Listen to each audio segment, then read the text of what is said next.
Hello, नमस्कार. मी वैशाली झोपे आपल्या स्वरदा या यूट्यूब चॅनलवर माझ्या अमेरिकेतील काही अनुभव आठवणी आपणासोबत शेअर करीत आहे. आता मी आपणासोबत अमेरिकेतील काही अनुभव शेअर करीत आहे. अमेरिकेत गेल्यानंतर आम्हाला जेटलॅगचा असा त्रास झाला नाही. काही दिवसानंतर आम्ही बाहेर फिरायला गेलो. त्या वेळेस पालोस वर्देस म्हणून हे एक ठिकाण आहे. तिथे हा सूर्यास्त बघण्यासारखा असतो. त्यावेळेस सूर्यास्त हा 5:30 वाजता होत होता संध्याकाळी. तर त्या ठिकाणी हा सूर्यास्त खरंच खूप नयनरम्य होता. पालोस वर्देस हे जरी बीच असले तरीसुद्धा अतिशय उंचावरून कड्यावरून तो आपल्याला खाली अथांग पसरलेला पॅसिफिक महासागर दिसतो. आपण जर चुकून जरी कड्याच्या दिशेने गेलो आणि आपलं दुर्लक्ष झाले तर त्या ठिकाणी डायरेक्ट समुद्रातच जाणार.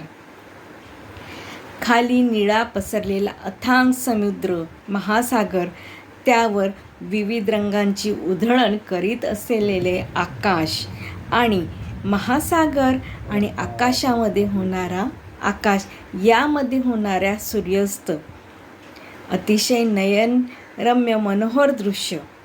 सकाळच्या वेळेस केशरी रंग तर संध्याकाळच्या वेळी गुलाबी रंगाची उधळण हे आभाळ करत असते. कारण गुलाबी रंगाने आपले मनही गुलाबी होत असते.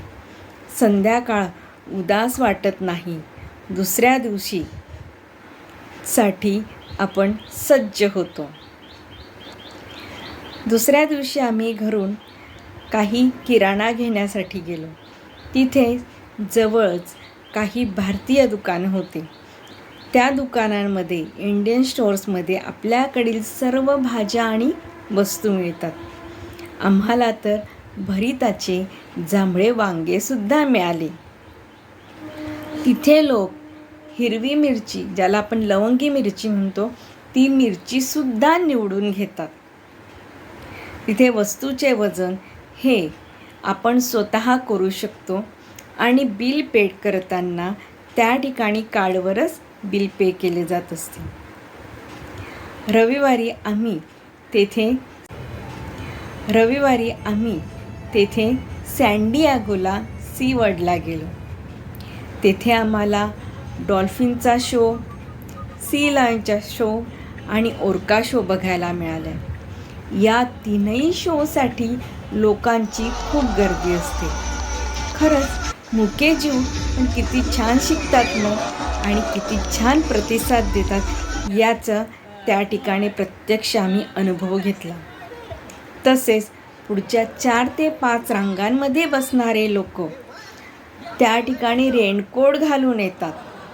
कारण हे प्राणी त्या ठिकाणी ओरका, डॉल्फिन, सी लायन हे आपल्या शेपटीच्या साहाय्याने त्या टँकमधील पाणी लोकांच्या अंगावर उडवत असतात आणि हा अनुभव घेण्यासाठी लोक अगदी आवर्जून पुढच्या रांगांमध्ये बसतात. हे शो बघून झाल्यानंतर त्या ठिकाणी आम्ही विविध फुलांचे, आकारांचे, विविध रंगांचे फुले बघितले. तसेच तिथे आम्हाला वेगवेगळ्या प्रकारचे मासेसुद्धा बघायला मिळाले. पेंग्विन देखील बघायला मिळाले. त्या ठिकाणी पेंग्विनसाठी खास असे बर्फासारखे वातावरण तयार केलेले होते. साधारणपणे आम्ही 5 वाजता हे सर्व बघून सी वर्ल्डमधून बाहेर पडलो. अरे हां, तिथे ना एक गोष्ट आम्हाला दिसली. या सी वर्ल्डला गोल गोल फिरत वर जाणारे हॉटेलसुद्धा आम्ही बघितले. सी वर्ल्डमध्ये होते. परत येताना आम्ही एका मेक्सिकन हॉटेलमध्ये जेवायला गेलो. संध्याकाळचे 6:30-7 वाजलेलेच होते. तरीसुद्धा तिथे हॉटेलमध्ये बरीच गर्दी होती. आपल्या इथे जर बघितलं तर 6:30-7ला तर कोणीच हॉटेलमध्ये जेवायला जात नाही. म्हणजे 1-5 मिनटं आम्हाला जेवणाच्या टेबलासाठी वाट बघावी लागली. मुलीला म्हटलं, काय गं आत्ताशी एवढी गर्दी लोकांची? तर ती म्हटली, इकडे लोक लवकर जेवतात. साधारण 7:30-8 वाजेशी जेवण आटपतात आणि 10 वाजेपर्यंत झोपून जातात. इकडे लोक लवकरही उठतात. खूप थंडी वाजत असल्याकारणाने आम्ही एका ठिकाणी शेकोटी चालू होती त्याच्या बाजूच्या टेबलवर बसलो. हे मेक्सिकन जेवण जवळपास आपल्या भारतीय पद्धतीच्या जेवणाप्रमाणेच होते. फक्त आपण जेवढे स्पायसी खातो तेवढे हे लोक स्पायसी जेवण करत नाही. मेक्सिकन हॉटेलमध्ये काम करणारे लोकसुद्धा हे मेक्सिकन होते. तिथे बाजूला छान मंद स्वरात संगीत सुरू होते. आम्ही जेवण झाल्यानंतर परत निघालो तेव्हा बघितले, साधारणपणे 75 ते 80 वर्षाचे आजी आजोबा त्या मंद संगीतावर ताल धरून नृत्य करत होते, संगीताचा आनंद घेत होते.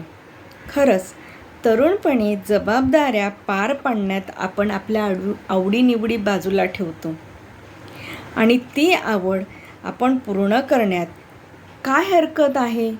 मग त्यासाठी वयाचे बंधन हवेच कशाला?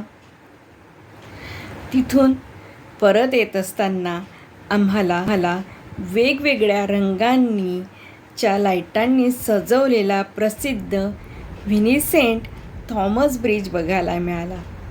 अतिशय सुंदर असा हा ब्रिज होता. या ठिकाणी हॉटेलमध्ये काही नियम आणि शिष्टाचार पाळण्यात येत असतात.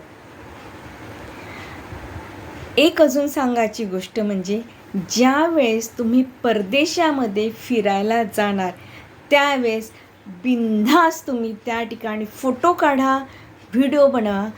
कोणी तुमच्याकडे लक्ष देणार नाही, कोणी तुमच्यामध्ये इंटरफेअर करणार नाही. कारण तिकडचे लोकसुद्धा मस्तपैकी आपले फोटो काढत असतात, व्हिडिओ काढत असतात. आणि एक विशेष म्हणजे फोटो काढत असताना कोणीही दुसऱ्याच्या फोटोमध्ये येत नाही, अडथळा आणत नाही. जायचं असेल तर थांबून जातात किंवा मागून जातात. जो फोटो काढणारा असतो त्याच्या मागच्या बाजूने जातात. बिलकुल न लाजताना परदेशामध्ये बिनधास्त तुम्ही फोटो काढा, एन्जॉय करा. आणि असेच काही अनुभव मी अजून आपणासोबत शेअर करणार आहेत. तोपर्यंत आपली रजा घेते.